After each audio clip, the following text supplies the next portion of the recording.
Hi friends. അപ്പോൾ ഇന്ന് ഞാൻ വന്നിരിക്കുന്നത് പ്രവിനെക്കുറിച്ച് തന്നെയാണ്.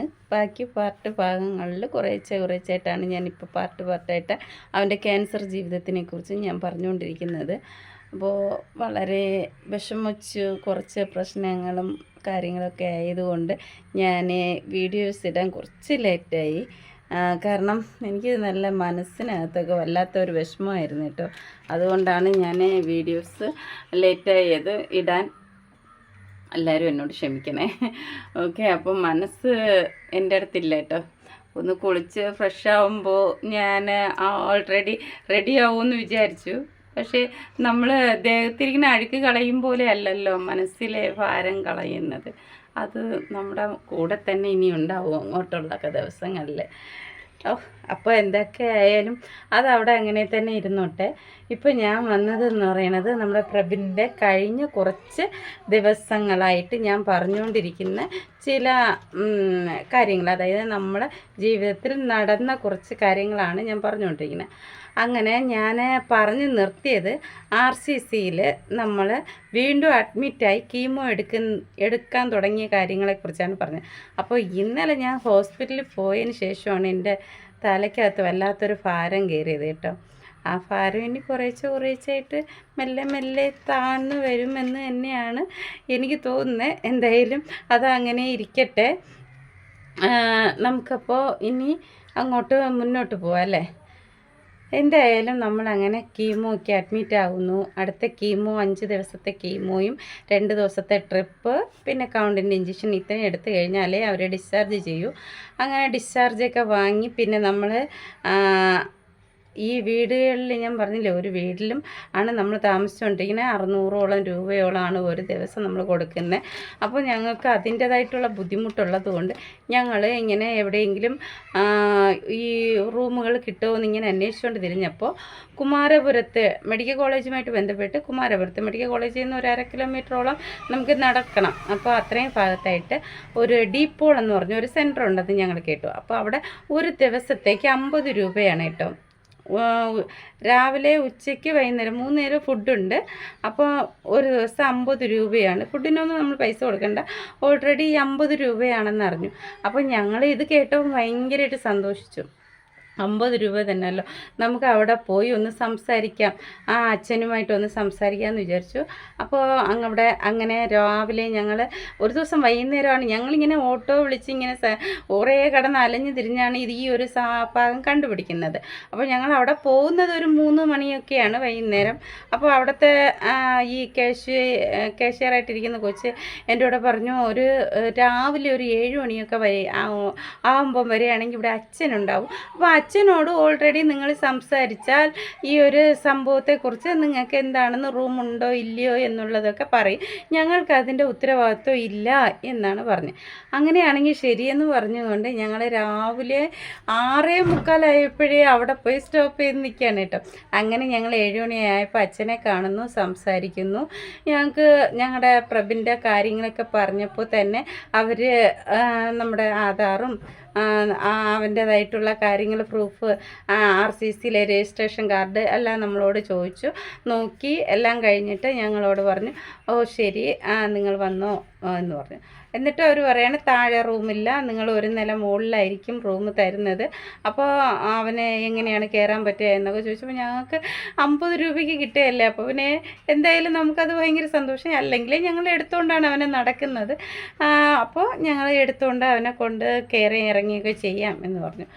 സത്യം പറഞ്ഞാൽ ഞങ്ങൾ അവിടെ പോയി കഴിഞ്ഞപ്പോൾ ഞങ്ങളെക്കാട്ടിലും വിഷമം അവർക്കായിരുന്നു. നമ്മുടെ പ്രവീൺ മോനെ കണ്ടപ്പോൾ അവർക്ക് ഞങ്ങൾ അവനെ കൊണ്ട് കയറുന്നതും ഇറങ്ങുന്നതും ഒക്കെ കണ്ടപ്പോൾ ഭയങ്കര സങ്കടമുള്ള കാര്യമായിരുന്നു അവർക്ക്. എന്തായാലും എല്ലാവരും അവിടെ കുർബാനയൊക്കെ ഉണ്ട്, വൈകുന്നേരം രാവിലെയും ഉണ്ട്. അപ്പോൾ പോകാൻ പറ്റുന്നവർക്ക് എല്ലാവർക്കും പോവാം. പിന്നെ എനിക്ക് പോകാൻ പറ്റില്ല, കാരണം ചേട്ടനാണെങ്കിൽ അവിടെ തന്നെ കിട്ടുന്ന സമയത്തിൻ്റെ ഇടയിൽ കൂടി ഒരു പൂക്കടയിൽ ജോലിക്ക് പോകാൻ തുടങ്ങി. അതുകൊണ്ട് തന്നെ എനിക്ക് ചേട്ടന് അവിടെ ഓൾറെഡി ഉണ്ടാവാൻ പറ്റില്ല. നൈറ്റ് ഉണ്ടാവും, പകലുണ്ടാവില്ല. പിന്നെ എനിക്കാണെങ്കിൽ അവൻ്റെ അടുത്ത് നിന്ന് മാറാനും പറ്റത്തില്ല. അപ്പോൾ അതുകൊണ്ട് ഞാൻ ചില ദിവസങ്ങളിൽ വൈകുന്നേരമൊക്കെ പോയിട്ടുണ്ട് കുർബാനയ്ക്കൊക്കെ. രാവിലെ ഒട്ടും പോകാൻ പറ്റത്തില്ല കേട്ടോ. അങ്ങനെ എന്തായാലും അവിടുത്തെ പ്രാർത്ഥനയും അങ്ങനെ കുറച്ച് ദിവസം പോയി. അങ്ങനെ ഇരുന്നപ്പം കാണാം ചേട്ടന് RCCയിൽ ഇങ്ങനെ പോയി വന്നതിൻ്റെ ഇടയിൽ ഒരു കൂട്ടുകാരനെ പരിചയപ്പെടുന്നു.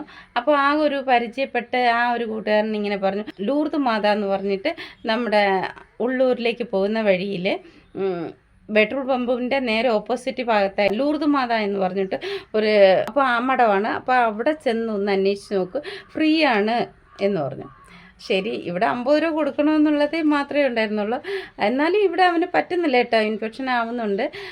പിന്നെ അവിടെ ചെന്ന് അന്വേഷിച്ചപ്പോൾ ഫ്രീ ആണ്. 3 നേരത്തെ ഇതേപോലെ തന്നെ ഫുഡൊക്കെ ഉണ്ട്, ഫ്രീ ആണ്. അങ്ങനെ അവിടെ ചെന്ന് കഴിഞ്ഞപ്പോൾ ഇവിടെ നിന്ന് വിട്ട് അവിടെ ചെന്നു. ഇവിടെ ഏകദേശം 1-2 മാസത്തോളം ഇരുന്നു കേട്ടോ. അത് കഴിഞ്ഞിട്ടാണ് അവിടെ ചെല്ലുന്നത്. അവിടെ ചെന്നപ്പം കാണാം നമുക്ക് ഫ്രീ ആണ്, പക്ഷേ ടോയ്ലറ്റൊക്കെ പൊതു ടോയ്ലറ്റാണ്. അവിടെ ചെന്നിട്ടാണ് ഇതറിയുന്നത്. നേരത്തെ അത് പറഞ്ഞതുമില്ല. ഇവിടെ ഇരുന്നിടത്താണെങ്കിൽ അങ്ങനെയുമല്ല. പിന്നെ കൈവിട്ട് പോയില്ല, ഇനി പറഞ്ഞിട്ട് കാര്യമില്ല. അപ്പോൾ നമുക്ക് റൂമിന് അവിടെ വെയിറ്റിംഗ് ആണ്. ഒരാൾ നോക്കി നിന്ന് അടുത്ത ആൾക്കാർ കയറുന്നതാണ്. അപ്പോൾ ഇനി അവിടെ കിട്ടത്തില്ല എന്ന് നമുക്ക് തന്നെ ഓൾറെഡി അറിയാം. അപ്പോൾ എന്നാലും ചോദിച്ചു ഞങ്ങൾ, അവർ വേറെ മറ്റൊരാൾക്ക് കൊടുത്തു പോയില്ലേ, ഇനി ഒഴിവ് വരുമ്പം പറയാം എന്നുള്ള രീതിയിലാണ് അവർ പറഞ്ഞിരുന്നത്. പിന്നെ ഞങ്ങൾ പിന്നെ ചോദിക്കാൻ പോയില്ല. പിന്നെ പ്രവീണിന് വീണ്ടും ഇൻഫെക്ഷനൊക്കെ ആവുന്നു. പിന്നെ നമുക്ക് മെഡിക്കൽ കോളേജിലേക്ക് പോകണു.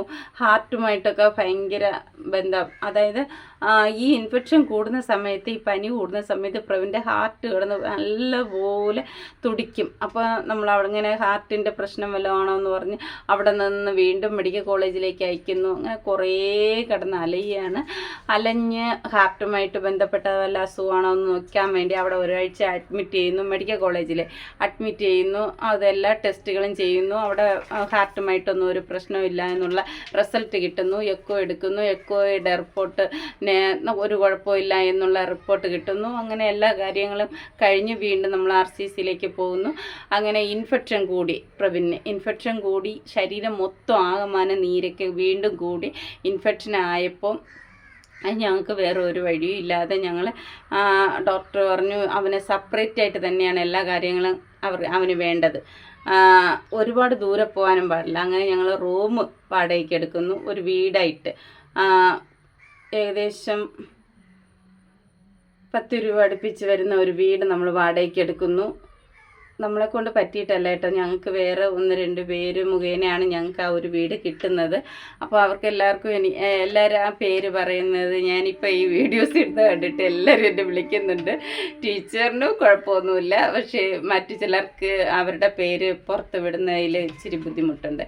നിങ്ങൾ പറഞ്ഞോ, കാര്യങ്ങളൊക്കെ പറഞ്ഞോ, പേരൊന്നും വിടണ്ട. ഞാൻ ഫേമസിന് വേണ്ടിയിട്ടൊന്നും അല്ല ഇതൊന്നും നിങ്ങളെ കൊച്ചിന് വേണ്ടി ചെയ്തത്. ആ കുഞ്ഞിനെ ഒരുപാട് ഞാൻ സ്നേഹിക്കുന്നുണ്ട്, അതുകൊണ്ടാണ് ഞാനിങ്ങനെ ചെയ്തതെന്ന് പറഞ്ഞു. അതുകൊണ്ടാണ് ഞാൻ അവരുടെ പേരൊന്നും പറയാത്തത്. അപ്പോൾ എന്തായാലും ഉള്ളൂരിലുള്ളവരാണ് കേട്ടോ. ഉള്ളൂരുമായിട്ട് ബന്ധപ്പെട്ട് കുറച്ച് പേരാണ്. അവരെല്ലാം നമ്മളെ ഒരുപാട് ഹെൽപ്പ് ചെയ്തു. അപ്പോൾ അങ്ങനെ ഞങ്ങൾ അവിടെ കുറച്ച് ദിവസം താമസിക്കേണ്ടി വന്നു. വീടെടുത്ത് താമസിച്ചു. ഏകദേശം 8-9 മാസത്തിൽ കൂടുതൽ താമസിച്ചു കേട്ടോ. 9 അല്ല, ഏകദേശം 10 മാസം വരെ എന്ന് തോന്നുന്നു. അങ്ങനെ അവിടെ താമസിച്ചിട്ടാണ് പിന്നെ ഞങ്ങൾ ട്രീറ്റ്മെൻറ്റ് മുന്നോട്ട് കൊണ്ടുപോകുന്നത്. അതിനുശേഷം കുറച്ച് ദിവസം കഴിഞ്ഞപ്പോൾ പ്രവീണിന് തലമുടിയൊക്കെ കുറേശ്ശായിട്ട് കൊഴിയാൻ തുടങ്ങി. കൊഴിഞ്ഞു കഴിഞ്ഞപ്പോഴാണ് എല്ലാവരും കൂടുതൽ ആൾക്കാരും പ്രവീണിന് ക്യാൻസറാണ് എന്ന്. നേരത്തെ സംശയങ്ങൾ മാത്രമേ ഉണ്ടായിരുന്നുള്ളൂ. ഞങ്ങൾ പുറത്ത് വിട്ടത് വളരെ വളരെ ലേറ്റായിട്ടാണ്. പ്രവീണിന് അപ്പോഴും അറിയില്ല കേട്ടോ. പ്രവീണിന് ക്യാൻസർ ആണ് എന്നുള്ള സംഭവം പ്രവീണിന് അപ്പോഴും അറിയില്ല. അങ്ങനെ കുറേ പ്രശ്നങ്ങളുടെ ഇടയിൽ കൂടി ഞങ്ങൾ കടന്നു പോയിക്കൊണ്ടിരിക്കുകയായിരുന്നു. അങ്ങനെ കുറച്ച് പിന്നെ ആൾക്കാരൊക്കെ അറിയാൻ തുടങ്ങിയപ്പോൾ ആദ്യമൊക്കെ ഞങ്ങൾ ഇല്ല എന്ന് ഞങ്ങൾ പറഞ്ഞു. ക്യാൻസറൊന്നുമല്ല, ആരാണ് ഇങ്ങനെ നിങ്ങളോട് പറഞ്ഞ്, എൻ്റെ കൊച്ചിന് അങ്ങനെ ഒരു അസുഖമൊന്നുമല്ല, നിങ്ങൾ എന്തൊക്കെയാണ് ഈ കൊച്ചിനെ കുറിച്ച് പറഞ്ഞുണ്ടാക്കണേ എന്നൊക്കെ ചോദിച്ച് ഞങ്ങൾ അവരോട് സംസാരിച്ചെങ്കിലും പിന്നെ എല്ലാവരും അറിയാൻ തുടങ്ങി. അവൻ്റെ തലേന്ന് മുടിയൊക്കെ പോയതോടെ കീമോ തുടങ്ങി, മുടികളൊക്കെ കൊഴിയാൻ തുടങ്ങിയതോടെ പിന്നെ അറിയാൻ തുടങ്ങി. പിന്നെ നമ്മുടെ അവിടെ ടീച്ചേഴ്സ് തന്നെ പറഞ്ഞു, നമ്മുടെ ടീച്ചറെ നമ്മളെ സപ്പോർട്ടായിട്ട് ഇന്നലെ ലേഖ ടീച്ചർ പറഞ്ഞു, ഇനി നമ്മൾ എത്ര കാലം ഇങ്ങനെ ഒളിച്ച് വെക്കും, പിന്നെ നമുക്ക് മറ്റെന്തെങ്കിലും ഒരു അസുഖമാണെങ്കിൽ നമുക്കിങ്ങനെ പുറത്ത് പറയാതെ വെച്ചേക്കാമായിരുന്നു. ക്യാൻസർ എന്നുള്ള ഒരു രോഗം നമുക്ക് ഒളിപ്പിച്ച് വെക്കാൻ പറ്റില്ല, നമ്മൾ എത്ര മൂടി വെച്ചാലും അത് പുറത്ത് വരും. പിന്നെ നമുക്കും അവനെ സ്വന്തമായിട്ട് ട്രീറ്റ്മെൻറ്റ് ചെയ്യാനുള്ള സാമ്പത്തികമൊന്നും നമുക്കില്ല. അവൻ്റെ ജീവൻ അപകടത്തിലായിക്കൊണ്ടിരിക്കുകയാണ്, കുറേശ്ശായിട്ട് അവൻ്റെ ജീവന് പ്രശ്നം വന്നുകൊണ്ടിരിക്കുകയാണ്. അപ്പോൾ എത്രയും പെട്ടെന്ന് നമ്മൾ പുറം ലോകത്തെ അറിയിക്കണം, എന്നാൽ മാത്രമേ നമ്മൾ എന്തെങ്കിലും ഹെൽപ്പ് ചെയ്യാൻ ആരെങ്കിലും ഇറങ്ങി വരൂ എന്ന് പറഞ്ഞു. പക്ഷേ സത്യം പറഞ്ഞാൽ ഞങ്ങളെ ഹെൽപ്പ് ചെയ്യാനൊന്നും ആരും വന്നില്ല.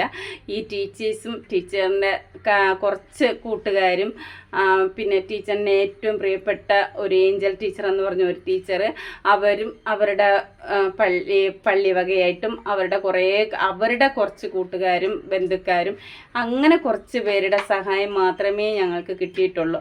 അത് ഞാൻ എവിടെയും തുറന്ന് തന്നെ പറയും കേട്ടോ. അതിലെനിക്ക് ഒരു ഇതുമില്ല. കാരണം ഇന്ന് മറ്റുള്ളവർക്ക് കിട്ടുന്ന ആ ഒരു സഹായമോ ഒരു പിരിവോ ഞാൻ എന്തായാലും ചെയ്തിട്ടില്ല.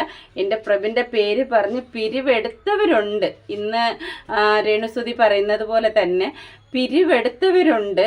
പക്ഷെ അത് ഞാൻ പിന്നെ അറിയുകയും അവരുമായിട്ട് സംസാരിച്ച് ആ ഒരു പിരിവ് ഞാൻ അവിടെ സ്റ്റോപ്പ് ചെയ്യുകയും ചെയ്തിട്ടുണ്ട്. പക്ഷെ ഞങ്ങൾക്ക് ആ പിരിവുമായിട്ട് ഒരു രീതിയിലും 5ൻ്റെ പൈസ ഞങ്ങൾക്ക് കിട്ടിയിട്ടില്ല. അത് വാസ്തവമാണ്. ഞാൻ പബ്ലിക്കിലാണ് നിങ്ങളുടെ മുന്നിൽ പറയണത്.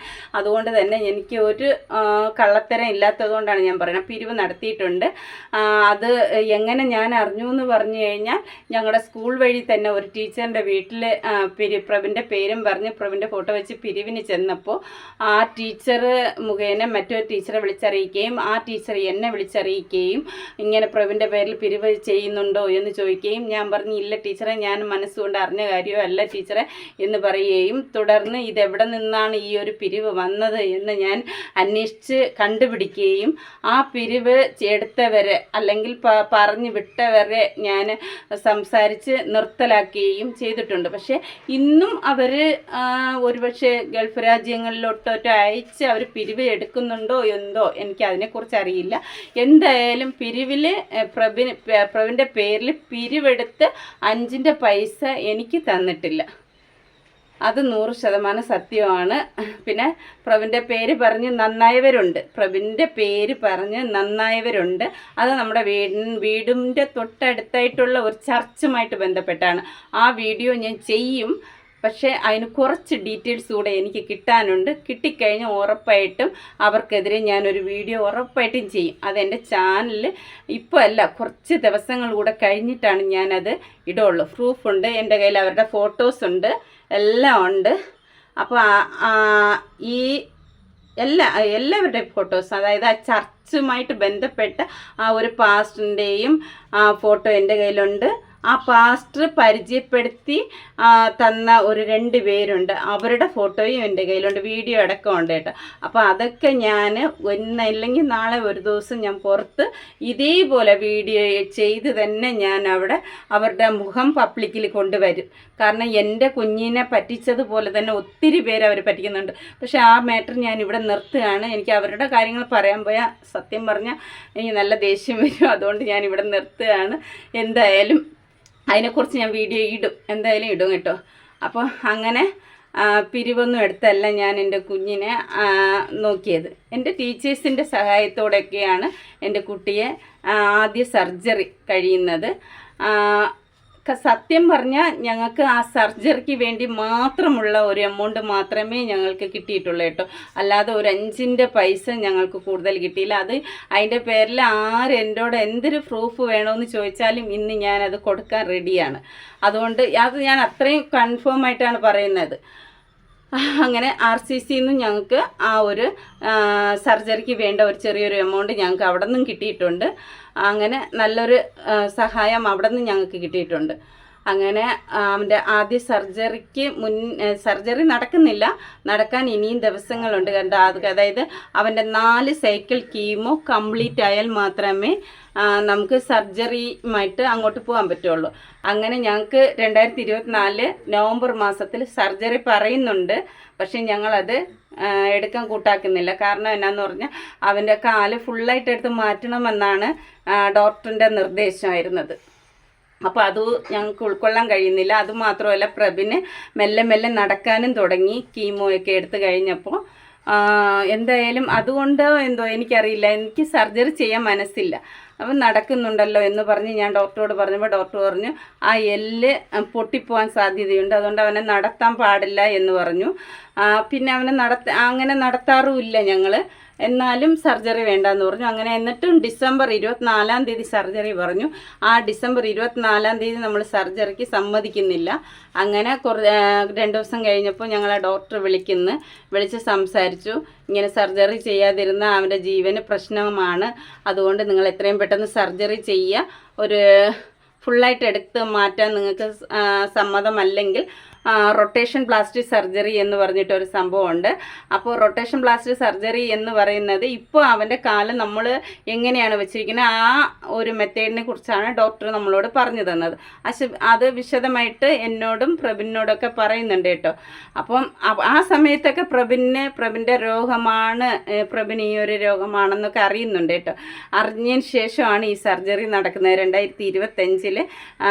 ഇതിൻ്റെ ഇടയിൽ പ്രഭിന് ഈ ഒരു അസുഖമാണെന്ന് അറിയുന്ന മെഡിക്കൽ കോളേജിൽ നമ്മൾ ഒരാഴ്ച അഡ്മിറ്റ് ആയിരുന്നില്ല, അവൻ്റെ ഹാർട്ടുമായിട്ട് എന്തെങ്കിലും പ്രശ്നമുണ്ടോ എന്ന് നോക്കാൻ വേണ്ടി.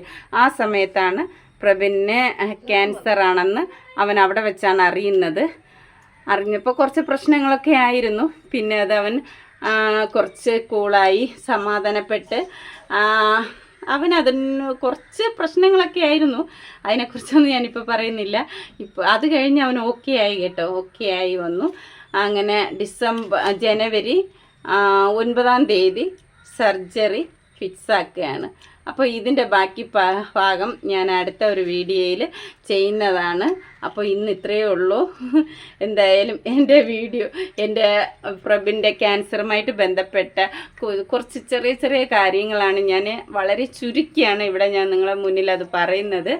പല കാര്യങ്ങളും പറയാതെ പോയിട്ടുണ്ട് കേട്ടോ. കാരണം അതൊക്കെ പറയാൻ നിന്ന് കഴിഞ്ഞാൽ ഒരുപാട് സങ്കടങ്ങളായിരിക്കും, കരച്ചിലായിരിക്കും. അപ്പോൾ കരഞ്ഞ് എനിക്ക് വീഡിയോ ചെയ്യാൻ താല്പര്യമില്ലാത്തത് കൊണ്ടാണ് ഞാൻ പല കാര്യങ്ങളും മാറ്റി നല്ലത് മാത്രം നിങ്ങളെ മുന്നിൽ പ്രസൻറ്റ് ചെയ്യുന്നത്.